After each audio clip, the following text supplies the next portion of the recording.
સુરતના લીંબાદ વિસ્તારમાં કાયદોની વ્યવસ્થા જળવાઈ રહે તે માટે પોલીસ દ્વારા વિશેષ ફૂટ પેટ્રોલિંગ હાથ ધરવામાં આવ્યું છે.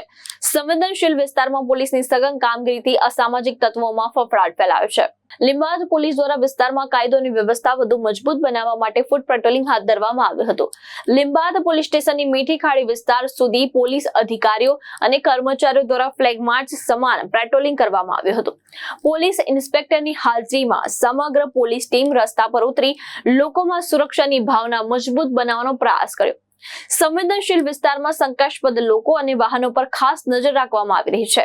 પોલીસ દ્વારા વાહન ચેકિંગ ડ્રાઈવ પણ હાથ ધરાતા નિયમ તોડનારાઓમાં ફફડાટનો માહોલ જોવા મળ્યો. પોલીસનું કહેવું છે કે વિસ્તારમાં અસામાજિક તત્વો પર લગામ રાખવા અને ગુનાખોરી અટકાવવા માટે આવી કાર્યવાહી સતત ચાલુ રહેશે.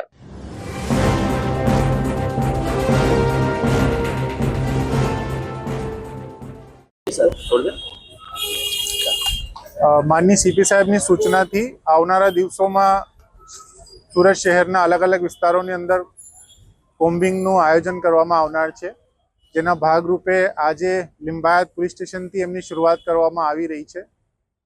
અલગ અલગ વિસ્તારોના એરિયા પસંદ કરીને એમની અંદર અમે જીપી એક્ટ 135 મુજબ અને બાકી એમબી એક્ટ મુજબની કાર્યવાહી કરવામાં આવશે.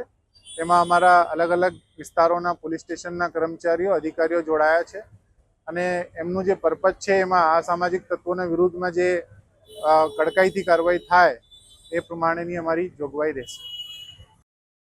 ભાવેશ ઉપાધ્યાય, દ્રષ્ટિકોણ ન્યૂઝ, સુરત.